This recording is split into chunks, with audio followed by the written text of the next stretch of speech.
Hello, everyone. Welcome to Through the Ages with your host, Chriz, aka the Mole. Joining me is James Phoenix. Hello. And we're Through the Ages. What we're doing is we're basically comparing three versions of a TV show or a movie or something like that that's been essentially rebooted or restarted or remade or whatever, like multiple times. Today we've chosen Spider-Man, and we're only looking at the original Tobey Maguire Spider-Man movie, the Amazing Spider-Man 1, and Homecoming, just the first of each one of them. Yep.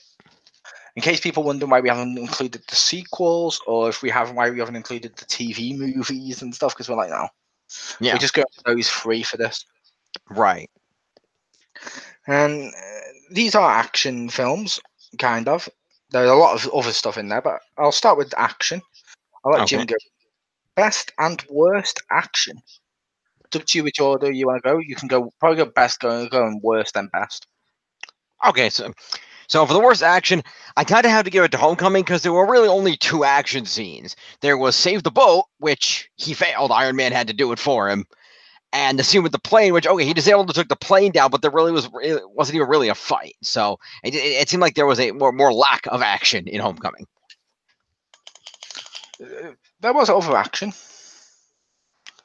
Yeah, but it was kind of minor. Those are the only two really big action Yeah, sequences. but the only two big set pieces, but Yeah. they had little ones like him saving the elevator and stuff like that.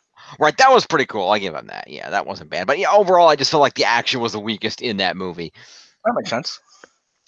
Um, I felt like the best action, personally, was in the original Tobey Maguire Spider-Man. If only because it felt like it was on a bigger scale. The Green Goblin was blowing up buildings and shit, throwing bombs around. Spider-Man is trying to kick him off the glider. They're fighting in midair all over New York. The action was just really cool in that movie. I can agree with that. Yeah. And for me personally, action wise, I gave the worst to Amazing. Mm-hmm. I do like. Obviously, I'm just going to say for the record, I like all three of these movies. Mm-hmm. Even though I know one of them's going to get a harder time than others, but that's Yeah. neither here nor there. But action, worst, I gave it to Amazing, only because at the time of its release, the action consisted of fighting a giant CGI character while a blue light goes into the sky. Every action film was doing that at that time. That's true. Whereas, like, Homecoming feels like, oh, okay, it might feel like, oh, it's like one of the Marvel movies, but it's different. You know what I mean? It's not matching up scene for scene with the other Marvel movies. Right. And the Tobey Maguire one, obviously, it felt very much like comic book come to life with some of the action stuff. This one just felt like, oh, what's popular right now? Let's do the blue light. Just, oh. You know what I mean? It felt too dated, even on its release. But the best one, I gave it to Spider-Man, which is the Tobey Maguire one. Because the Green Goblin bit, the fights and stuff was cool. The pumpkin bombs with the balcony scene is cool with the rescue. You got him dropping Mary Jane off a bridge with dropping the kid, and he has to make the choice. You got all that stuff going on. I just feel like the action there was more. It felt like it was like a comic book, if that makes sense.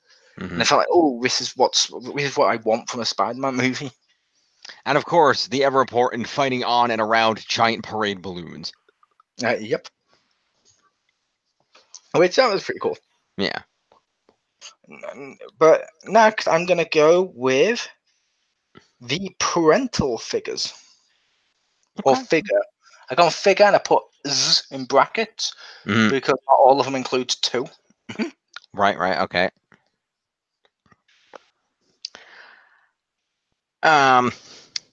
See, I didn't want to have to do this, but again, I feel like I kind of have to give it to, on the worst, I have to give it to Homecoming again, if only because the entire thing about the parental figure was, oh look, it's Tony Stark. He's trying to live up to being Iron Man, and Aunt May was only there for Iron Man to hit on, except for like maybe one other scene. I'm going to make one comment. Okay. You don't have to say I hate to do this. We got multiple awards and only 3 films. They're going to be in the same ones. That's fair. But yeah, just Homecoming, just because I mean the problem with the parental figure is they made the movie a little more about Iron Man than it needed to be, and Aunt May didn't get nearly enough development in the movie as much as I do of course, love the actress playing her. I don't think she had enough screen time to really have an effect. As for the best parental figures, I actually gave it to Amazing just because it's Martin Sheen as Uncle Ben. That's good casting, and I just enjoyed that. And of course, Aunt May was really good too. And I just thought they did a good job with those two characters in that movie. And the fact that they changed it up and they didn't have the whole direct power responsibility thing with Uncle Ben, and they got it. I thought that was a nice change of the way they did the Uncle Ben scene. So just, overall, I think the Uncle Ben and Aunt May in that one were good. Fair enough. Parental figures, I went with worst Homecoming, because Aunt May didn't do much except for show up at the end and go, what the credits? Yeah. And obviously, like you mentioned with he basically kept thinking of Tony Stark as a dad, which is weird. Yeah. And Tony Stark just looked at him more like a rookie and just Yeah. didn't. It's like, oh, okay. At best, I went with the original Tobey Maguire one. Okay. Because we'll differentiate on this, but with great power comes great responsibility is a very important line for Spider-Man. If you don't do that line, you shit it all over Spider-Man. And I feel That's like none of the other two have done that, and Uncle Ben did that on this. And That's Aunt true. May's like the little old lady. I'm like, oh yes, we need to do that. That's true. I'll give you that. But so I give it to that. I like that Uncle Ben, and I like that Aunt May. Even though I will admit, that Aunt May mainly seems to show up just to guilt trip him. Yeah. Like, oh, let's say something entirely vague that just perfectly ties into fighting you as Spider-Man right now. It's still what Aunt May does in the comics, to be fair. She doesn't do much besides that. And, dying, so Spider-Man erases his history for the last 20 odd years. But yeah, I give it to that Spider-Man because I like those two. Hashtag deal with Satan. Yep. Next, I'm going to go with love interest. Okay. So the worst on this one, again, it's got to be Homecoming because he barely had a love interest in the movie, and it was like, depending on which way you consider it, it's either the popular girl who he really didn't have a connection with to begin with that was almost kind of stalking, or not Mary Jane that showed up at the end of the movie. Yep. So that really didn't work. I actually gave the best to Gwen Stacy in Amazing as played by Emma Stone because she did a great job with that character, despite the end of that character didn't quite live up to the comic. I thought she did a great job as Gwen Stacy, and I thought that her and Andrew Garfield's relationship seemed a lot more organic than Tobey Maguire and I forgot her name, Kirsten Dunst in the Tobey Maguire version. That's fair. Mine were the same two as you. Okay. Homecoming, because the love interest, it was mainly Liz Allen, and then second she moves away, suddenly boom, it's Mary Jane. Well, not Mary Jane, whatever the fuck the new MJ is meant to stand for. Yeah, something like that. But it didn't feel really natural. It just felt like the only reason he was dating her was to give him an excuse for Vulture to figure out who he was. Pretty much. And I was like, oh, okay. And I gave it to Gwen Stacy in Amazing because she was a great character. I liked how she was done. Yeah. And I actually did like Tobey Maguire and Kirsten Dunst as Peter Parker, Mary Jane together. I thought they were really good. Mm-hmm. It's just I really liked her as Gwen. I just thought she did a great job as Gwen. Yeah. All right. But final one of these type of ones for people, which is why we differentiate those two because they're two big ones. I went with supporting cast. Okay. For the next one, just in case people wondering why we did that, I differentiated love interest and parental figures because they were two big ones with different implications compared to a lot of and supporting cast everything else. Yeah. Okay. So let's see here for the worst unsupporting cast. I again, it's Homecoming. Mostly because he didn't have that many supporting cast. And what he did was he had Ned, who was funny, but he was only there to be funny. Like it was an intentional comedic relief character, which is fine when it's done well, but like it could have been done better.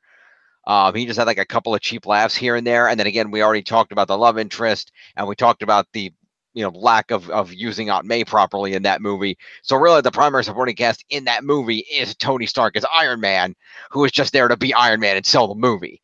So really not a very strong supporting cast in there, unfortunately. That said, on the other side, a really good supporting cast was a supporting cast in the original Tobey Maguire Spider-Man for a number of reasons. Number one, because James Franco was, in my mind, very believable as Harry Osborn. I liked him in that role. I thought he was believable as being both Peter's friend and also not liking Spider-Man. He portrayed those two sides of the character separately and really well. Also, Kirsten Dunst, while I didn't think was quite as good as Gwen Stacy in the other movie, did a respectable Mary Jane and had enough chemistry. What's that? She's not in this category. I know. Well, she's still part of the supporting cast. Yeah, no, I literally started off by saying the love interest and the parental ones weren't thought about when we talk about the supporting cast. This is for everything else. Oh, okay. Well, in that case, that's really Harry Osborn was really good in that role. Also, I'm going to be honest, one of the primary reasons this goes is purely because J.K. Simmons as J. Jonah Jameson, because that's the best casting in the history of all superhero movies. That was so perfect, and it was amazing, and that worked. So I really enjoyed that. And the other, his other co-employees they had, I think Robbie Robertson was in there and was pretty good. Overall, I felt that and of course he worked for that guy at the pizza shop. He was, even though he had only a little screen time, he was funny. That was two? Oh, okay, my bad. But overall, I just thought the casting in the first one, in terms of supporting cast, was really good. You had James Franco doing the Harry Osborn, you had J. Jonah Jameson in there. Everything that kind of worked together, and they even had, even though they didn't use him beyond being Peter's professor, they had Kirk Connors in there. And I always felt that actor didn't get to play the Lizard, but he did a great Kirk Connors. That was two. That was two also? Okay. Yeah, when he was in college with Doc Ock as his author professor. Because he's like, oh yeah, I talked to Octavius about you earlier in his one scene in the field. It's like, he tells me you're brilliant but lazy. Fair enough. Well, he tells it to Octavius when it's but I was like, right, okay. I said they're mixed together in my head a little bit, but yeah, this was mostly for Jameson and for Harry Osborn, because I like those two characters. I could see that. Worst, I gave it to Amazing. Okay. Because we covered Gwen Stacy, so we've done the love interest and we've done the parental figure. What else was there? I like Dennis Leary as Captain Stacy. That's the reason I didn't give it to that one. I'd count him more as like a villain at one point, because he's against Spider-Man. True. Plus, Dennis Leary can't act. The only cool thing was he was going with a shotgun for 20 times. But Amazing had nothing. Whereas Homecoming, you had Flash Thompson, you had his school, you had his friend, you had a social structure, you had all the other stuff. So it felt like a real world built around him. It's not my favorite one, but it was built around him. But Amazing just felt like it didn't have much around Peter and Gwen. Yeah. If that makes sense. Oh, and it's now and again he'd pop home and say hi to Aunt May. So I gave it to Amazing, because which I like that film. I feel like they didn't do a good job of building the world around it. That's fair enough. I'll also add I gave it to the Maguires because of the all-important character, the all-important character of the Osborn's butler, who knew everything about. Oh wait, he wasn't in that movie. Right? Yeah. I gave it supporting cast to Spider-Man, the Tobey Maguire one. Just in case people wonder, because obviously that one's called Spider-Man. That's the only reason I keep saying that. But yeah, gave that one to Spider-Man because obviously you had, like he mentioned, you had Jameson, which was great. You had Betty as the receptionist, which was cool. You had James Franco as his friend, which that was cool. As much, and even though he's in a later category, so I'm not really going to count this one. But you had Norman Osborn sort of being parental to him, which was cool. That's true, yeah. And he felt like he had a world around him as well, which that was cool. It didn't feel like a real world. It just felt like, but it felt like a comic book movie world. And I liked what they did with the supporting cast. They did a great job with. They had every aspect of him checked out with that one. So I was like, okay, I had to give that one to the first Spider-Man. Cool. But now I will go to Suit. And we say Suit because we're including look, if you just want to go off look, but we're also including stuff that's built into the suit, gadgets and whatnot. If you want to go with practicality, because a lot of them kind of look the same, so and that's going to be the case if we do this on other ones too. So, Suit.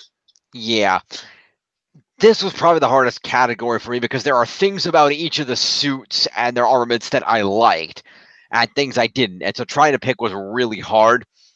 But I decided to stick strictly on look and go with the Tobey Maguire suit because I felt that it was a good Spider-Man suit. It looked enough like the comic, but was different enough to be unique for the movie. It had the right color scheme, the spider logo. It looked good. In the positive, in the worst, and I know I did that in the wrong order, and I apologize. I just realized that. And in the worst, I will say that I had to give it to the Homecoming only because I didn't really like the White Spider. I never really they didn't really sell me on the White Spider, That was the and game. he had a White Spider in the movie too. It just wasn't as big, wasn't it? I don't think so. Oh no, you're right. I'm thinking of the wrong suit. I got confused. PS4 No, suit. you're right. I got my head all messed up, and not the White Spider. It's that the spider on his suit was way too damn small, and I thought it looked stupid. That's what it was for the movie suit.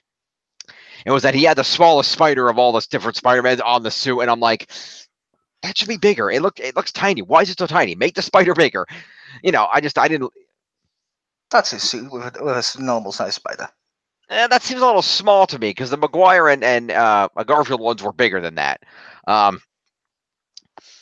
But overall, just a small spider, and the fact that it seemed like it was more of an Iron Man suit than a Spider-Man suit, which I like the fact that it had cool shit, but I liked it because it reminded me of the Iron Man suit, not because it was a Spider-Man suit.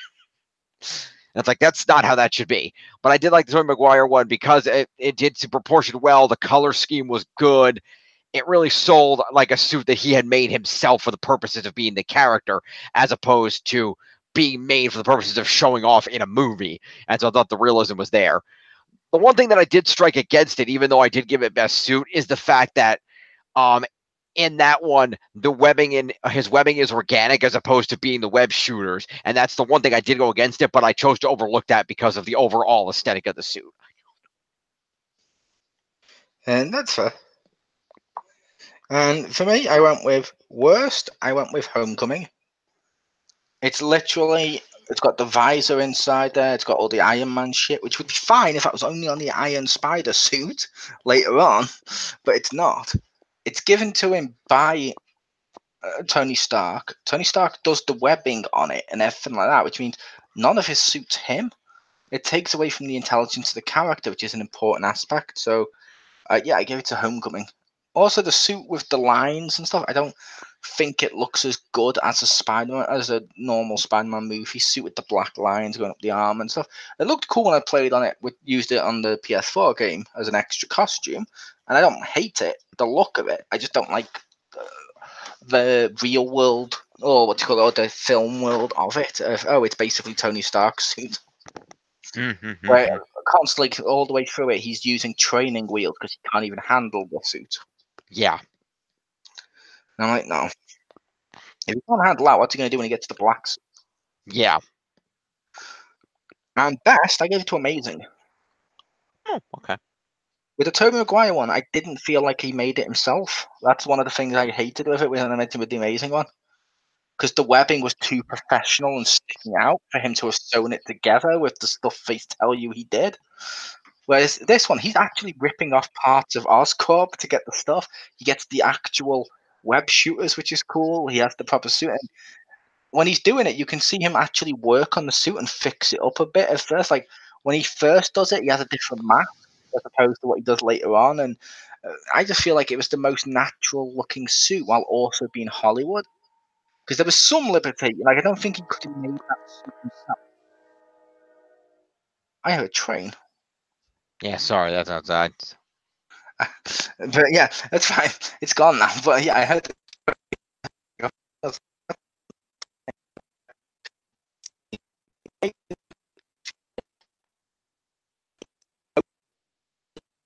How he did it.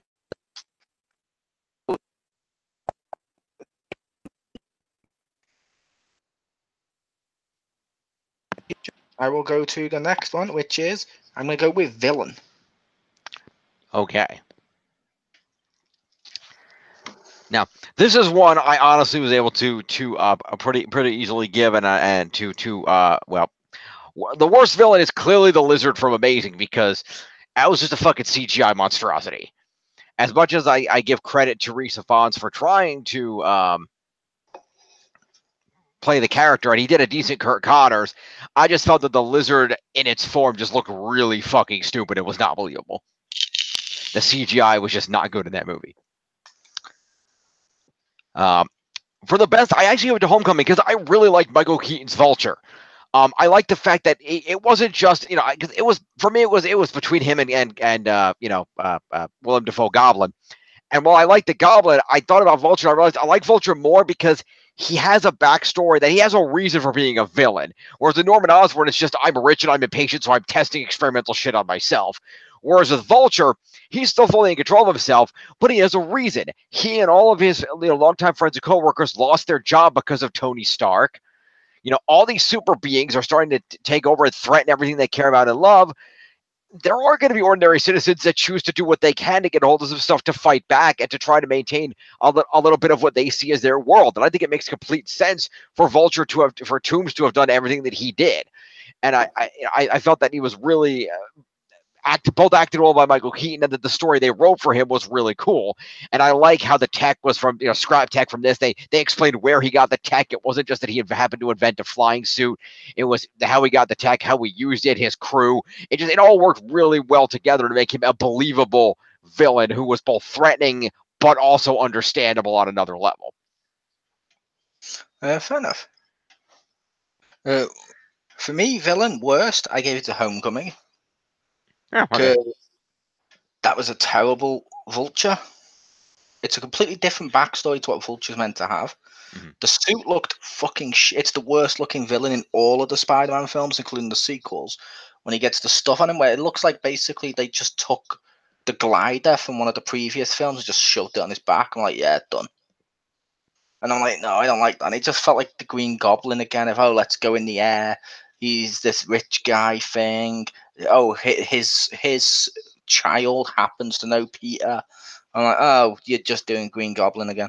And then at the end, Peter doesn't really defeat him. He just sort of defeats himself and then goes, oh, even though I know your identity, because you saved my daughter that one time earlier in the movie, I don't want to see, I'm not going to expose your identity. Even though just 2 seconds ago, I had no problem shooting you in a plane, even though you'd saved it before that. I had no problem just killing you outright. Now, exposing your identity, that's going too far. And you're like, fucking shit, he's a terrible villain. Okay. But best, I gave it to Green Goblin. The suit looks horrible. The Green Goblin suit looks horrible. It looks like a Power Ranger. Not the worst one anymore, thanks to this one of Homecoming, but it still looked bad. But William Dafoe played him beautifully, and with the Green Goblin, it's not just, oh, I'm impatient, I'm testing stuff. If he didn't test it, he was going to lose his entire fortune.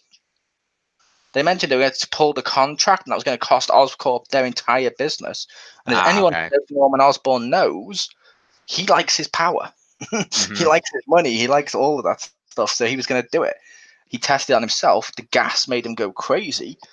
And you get scenes like him. Like, I'm sorry, one of the best villain scenes in any of these movies is Norman Osborn comes for dinner. And Peter's like hanging up on the roof, and the blood leaks down. And with the parade balloon, with the pumpkin bomb, and when literally at the choice at the end, like he's not like, when he learns Peter's identity, unlike Vulture, he's not like, oh, I'm gonna, because you're friends with Harry, I'm gonna let you go. No, he's like, oh, I know your identity.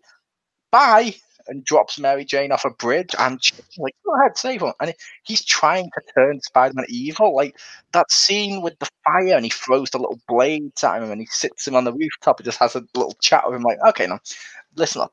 You need to be evil, okay? I love him. He was just a great villain. The Green Goblin was awesome. It was just the suit I hate. Yeah. And the ironic thing, now that I think about it, you bring that up, is actually he had the exact opposite. Is when he got defeated, it wasn't, I'm not going to tell your identity, it's please don't tell mine. Yeah, but which is fine, which is great, and it worked. Yeah. And it was probably more of his mind games, to be fair, because by not telling Harry that, what's Harry going to think? Spider-Man murdered him, and it turned Harry down the path to killing Spider-Man. Yeah. But yeah, Norman Osborn was great. I feel they used him too much in the sequels, but we're not looking at the sequels. And the main reason why is I liked him, but I didn't want to keep seeing him in all 3 movies. Mm-hmm. But that's fine.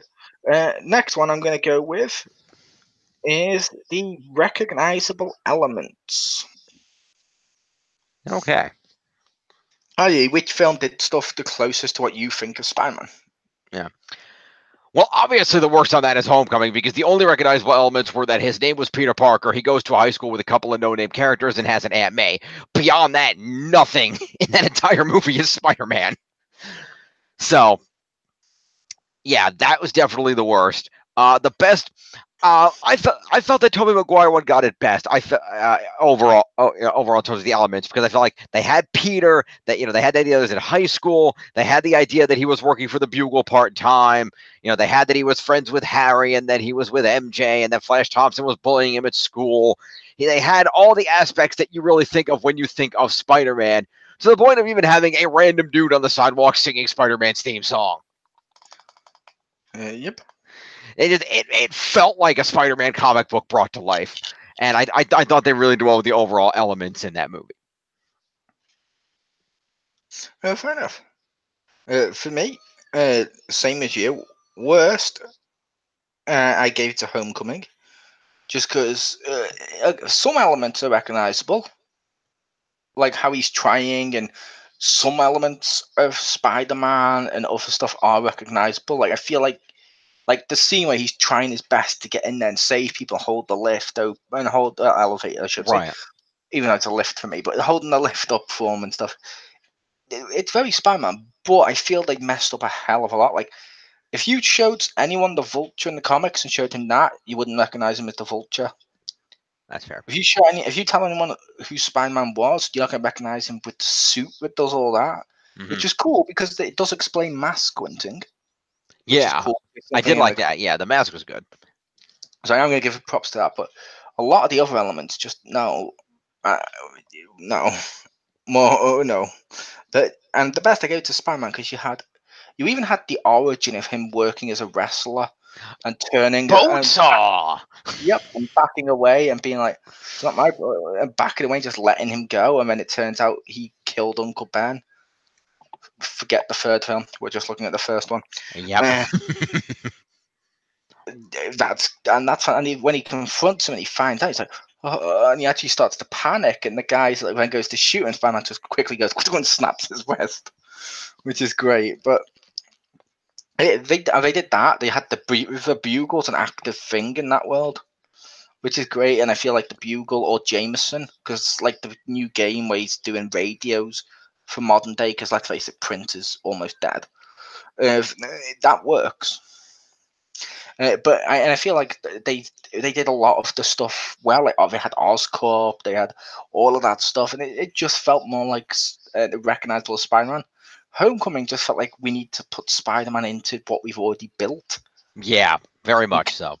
We can't risk doing too much, like the buildings around him and stuff, because otherwise we're gonna destroy what we've built. Oh crap!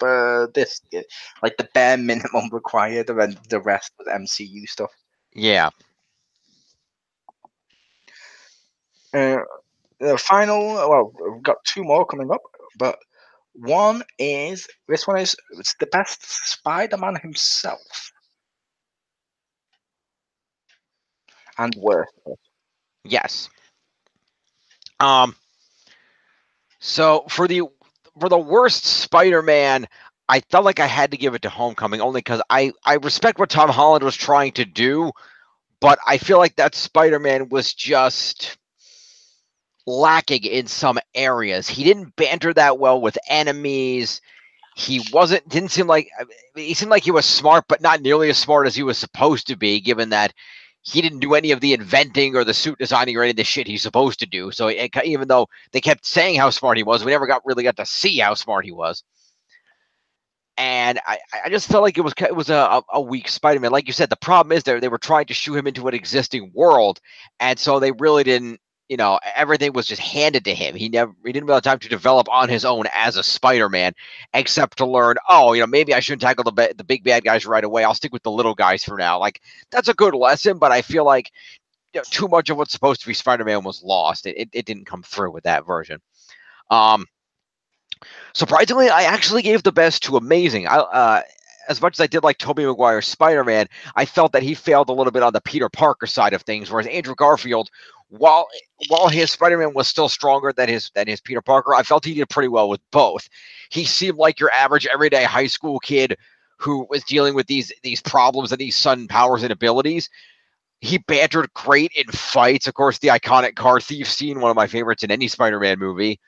He felt like Spider-Man. Some of the stuff around him didn't really work, but he himself felt like Spider-Man, and I think that was a really good casting having him in there. And it's a shame that his second movie was crap, and he didn't get to be in better stuff. Fair enough. I gave the worst to Homecoming, because the Homecoming one, I feel like, how can I describe it? I feel like it's a teenager written to try and be a teenager as much as possible by an adult. Like he did it like in the Civil War stuff, which is for people who haven't seen Homecoming, and he does it the same thing in his actual movie too, where he's constantly saying like, "Did you see that really old movie?" And then Yeah, names a film. That's yeah, not how kids talk. We have teenagers, and yeah, they don't say that. They just say, "Oh, dear, have you seen that movie?" Or "I've yeah, seen that." And they don't feel the need to then stress, "Oh, look, I'm a teenager" in every sentence. yeah. And with Homecoming's Spider-Man, I feel like he did some of it well. I feel like he did do some of the stuff well. I feel like he bantered enough with the thieves when he was against the ones with the Avengers masks on. He did do well. You're right. He did banter well in I that just scene. feel like Vulture's so shit because of how he was flying around. There wasn't enough space for him to actually banter with what was going on. Right. But I still like that, if that makes sense. So I still liked him. I just don't. I just think he was the worst one overall. Yeah. Best, I also gave it to Amazing. Andrew Garfield did a great job. He looked like Peter Parker, even though he had more of a modern haircut, but it still worked. I like that haircut. Yeah. But at the same time, he built his own web shooters. He had a date. And I was like, in my opinion, the most Spider-Man-ish scene in any movie is him on his web like that with his phone, like playing this little game. And I'm like, that's the most Spider-Man to me. I'm sorry, that is the most Spider-Man to me. And he just did a great job. He did the banter well as Spider-Man. He did the Peter Parker drama stuff well. Arguably, the origin, I didn't quite like the origin. Yeah, I could give you that. Not one, they didn't have great power, great responsibility, which is important, and two, the genetic spider, the one spider that bit him ends up being a room full of spiders that get nuked. I'm like, no, I don't like that.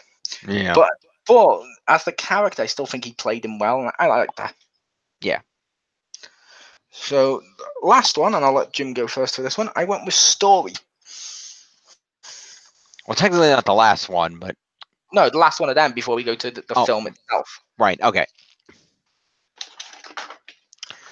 So story. Um. Oh, Yeah. one other thing I would say about Spider-Man with Homecoming. Yep. One of the reasons I gave him the worst is I argue to you the motives behind each one of the Spider-Men. The first one, Tobey Maguire's, I'm going to say he didn't get the Spider-Man aspect right. Tobey Maguire didn't. He didn't really banter much besides when he webbed Jameson's mouth. And the bank scene with Doc Ock, that was like, really? Mm-hmm. but in the sequel, but I'm going to say, with that one, his motivations were great power, great responsibility because I messed up because I didn't save Uncle Ben. Mm-hmm. Therefore, if I mess up again, this could happen. I need to always do my best. I need to learn about using, obviously, the great power and great responsibility. Andrew Garfield, they may have changed the message, but he still had a similar-ish motive. Homecoming, his entire motive for the whole movie is, "Do you love me, Tony Stark? Can I wear your clothes now, Tony Stark? Will you do love me, Tony Stark?" I'm like, that's not Spider-Man's motives. God, you said you wear your clothes, and I just had that flashback to that walkout on Raw when CM Punk asked if he could wear Triple H's coat.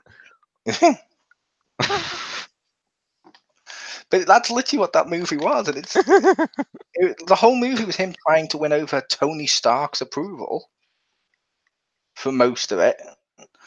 And it's a case of that's not his motivation. His motivation shouldn't be, oh, I'm fangasming over Tony Stark. Can I be in the Avengers? Yeah. His Yeah. motivation should be great power, great responsibility. He can fangasm over Tony Stark. That is cool. That is an element of Spider-Man. Yeah. He has been a fan of Tony Stark for years. That's how he got tricked in Civil War and all the other stuff. Mhm. But, and I mean Civil War, the comics. However, that shouldn't be his driving force. No. It'd be like having Batman going from his motivation being my parents were killed to, oh, I hope Superman's my bestie. It doesn't work. Even Yeah. Batman and Superman didn't make that his motivation. Yeah. Yeah. But in terms of story, worst story, I felt like I probably was going to give it to Amazing. Not because it was bad, but just because it was the weakest out of the three. Because I felt like the story in the first movie was fairly strong in terms of, okay, power responsibility, he becomes Spider-Man. Goblin becomes the villain and starts threatening people, including his girlfriend. He has to shut him down. I felt that story worked. I felt the story in Amazing Spider-Man was similar, but it was just weaker than that story. And I didn't think it quite lived up to it. I just thought the story was a little bit weaker in there, personally. I actually give the best story to Homecoming only because I like the overall theme of the story because it was different than the same, kind of Spider-Man stories we had seen. I like that the idea was Spider-Man is having to learn his limits. He's having to learn, okay, just because I want to fight with the big boys doesn't mean I'm necessarily ready for that. There's a reason that most heroes tend to start small. There's a reason, and especially given my age, there's a reason some heroes start with the little villains and then work their way up. And he came to realize there was a lot of crime on the lower levels that the Avengers just couldn't deal with and weren't around for. And that's what he was there for. Petty criminals, the bank robbers, things like that. That's the kind of crime that he was really good at fighting, at least at that point in time. And I like that he came to learn the lesson of, okay, maybe I should be a friendly neighborhood Spider-Man first. I shouldn't bite off more than I can chew. I can learn and I can grow and I can eventually get there. I don't have to rush. And I think that was a good lesson, not only because it was different, but also because, let's be honest, the MCU is a big universe. It's a great universe, but one of the primary target audiences the MCU is kids. And I feel like, especially with the young Spider-Man hero, I think that's a great message for kids to understand that it's okay to be a kid and to learn and be small first before you grow to something large. So I feel like it had a great message that it sent out with its story. Yeah. Fair enough. How about you? We on movie, weren't we? No, we're on story. Oh yeah, story. Worst, I gave it to Homecoming. The story consists of they took our jobs, and I want Tony Stark to be my best friend for like an hour and a half, and I'm like, oh, okay. The story is pretty much Iron Man 1. Almost, it feels like the story feels just like Iron Man 1. And even the message, like Jim mentioned, of he learned that, oh, maybe he's not ready for the Avengers because he hasn't done as much as them. They had one movie and then they were in the Avengers. That's literally what Phase 1 was. It was like, oh, I got my powers, now I'm in there. Yeah, but that's only because he was impulsive as hell and he web shot a rocket ship as it was going into space. He wasn't supposed to do that. That was one mistake. Then he didn't really have a choice. He was in space fighting fucking Thanos. Didn't say him. I said the others. Like, literally, there was one Thor movie when he was in the Avengers. One Captain America movie when he's in the Avengers. Iron Man had 2, I'll give him that. Hulk had 1 when he's in the Avengers. Which means he does it, which means no, that's literally what the others are doing. Hell, Black Panther went through it, was literally in Civil War, had 1 movie and then in the Avengers. You can do it too. But it just felt like Homecoming was just, it was a Tony Stark film. It wasn't a Spider-Man film. Kind of, story, yeah. I didn't like that as a story.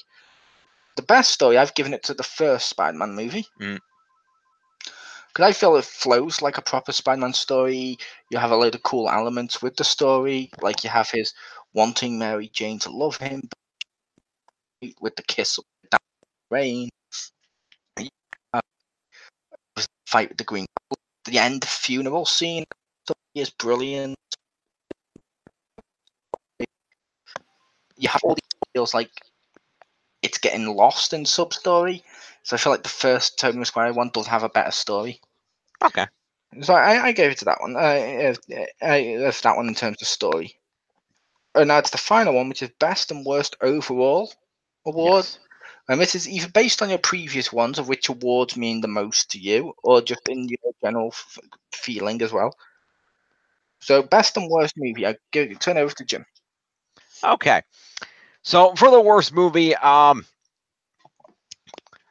did have to give it to Homecoming only because as much as I did like the message that came across, I felt like there were too many points of weakness and it was too much, hey, this is an appendix on the MCU unless this is a Spider-Man movie. And as much as I really did enjoy the movie Homecoming for what it was, because I am a big fan of the MCU, as a standalone Spider movie, it does become the weakest of the three because it's so latched onto the MCU and dependent upon it. And I feel like that hurts it overall. For best Spider-Man movie, and maybe it's because it's the first one I saw, so maybe there's bias there. I don't know, but I gave it to the Tobey Maguire movie because I remember watching that and thinking, this is really cool. This is Spider-Man. You know, Spider-Man, Mary Jane, Harry Osborn, there's Jonah the Bugle, the school, Uncle Ben dies, great power, responsibility. Hey, random Randy Savage cameo. Just this Green Goblin is creepy as hell, even though his suit, is a little silly looking. Just overall, it was a great Spider-Man movie. It captured Spider-Man. Even though there were some weak points, enough of the aspects came together that it really set a precedent for Spider-Man movies going forward. And I think it really came across as, thus far, theatrically the best Spider-Man movie in terms of the original three. Oh, fair enough. I mean, by original three, I mean the first of each Spider-Man, I should say. I knew what you meant. Yeah. But yeah, and worst movie overall, it'll come with no surprise based on my awards. I gave it to Homecoming. Like I said, I do like all three. I just feel Homecoming is a great Iron Man movie, but not a good Spider-Man movie, which is what it should be. Mhm. And I don't think it's because it's in the MCU. I think it's because they used the MCU as a gimmick too much because they wanted to say, look how different we are. We're part of the MCU. Because I argue, if you go and watch Black Panther, or if you go watch Doctor Strange, or any of them films. Hell, as much as I don't like it, as you go watch Ant-Man. That's the one MCU film I don't like is the Ant-Man film. And possibly Age of Ultron. But yeah, if you go to watch that in the cinema, none of them are bogged down by constant cameos from the MCU. Like even Homecoming has like Captain America as his school video thing as a joke. I know it's meant to be as a joke, but it just feels like, oh, you're just trying to remind us that you're part of the MCU. Stop this. You keep having to say, look, MCU stuff, MCU stuff. You're just saying your movie doesn't really count. Best one I gave it to Amazing Okay. because the love interest element and the drama, which is part of the stuff I love, which is part of the reasons I love Spider-Man, was at its peak. And I feel like they got the angst of the teenager down. They got the elements of Spider-Man that makes him Spider-Man down. Yeah, I feel like the Tobey Maguire one did a lot more recognizable stuff around it at times. But I feel like this one captured the character of Spider-Man and the heart of what the Spider-Man stuff is, and the love interest and the drama and all that stuff so well, and did it as a film. It's got it's got a great message too, and all the other stuff within there. And it's as convoluted as it is, the scene where literally all the construction workers turn their cranes and he webs across it. It's a great scene. It's up there for me with the train scene from Spider-Man 2, where they just grab him and pull him on board. I feel like I need to ask with that crane thing. I haven't played it. Can I assume that that's in the video game that you have to swing across the web crane across the cranes? Nope. Wow, that's surprising. Well, no, not really. The video games of the Amazing Spider-Man movies were set after the movies. Oh, Their own okay. unique stories set in between the two films. Oh, okay. So fair enough. Which was kind of fun, but they're not that good. But yeah. Okay. But yeah, like I said, I just feel like Amazing hit a lot of the stuff so well and got to the core of it. I feel like all three are good, and you should check out all three. Each Yes. person's going to have their own preference. I've recently rewatched a lot of these for this, and I was doing it before this anyway. I rewatched all the three Tobey Maguire ones the other week, and then I rewatched all of the Amazing, and I rewatched Homecoming ready for this. Nice. But yeah, I like Spider-Man, and yeah, I think, like I said, I just think Amazing does it the best. But that was our thoughts. Leave your thoughts below. You heard our categories. And feel free to say if you agreed or disagreed with any of the ones we said. Yeah, let us know. Yeah, I was your host for this, Chriz, aka the Mole, and he's on my top two. Nice. But mine also has the MCU. Nice. But yeah, yeah, join us next month when we'll be doing another one. I don't know what yet, but I'll figure it out. Either next month or January, because this might not be a monthly video. I haven't decided yet, but because we've got a lot of stuff planned. But Yeah.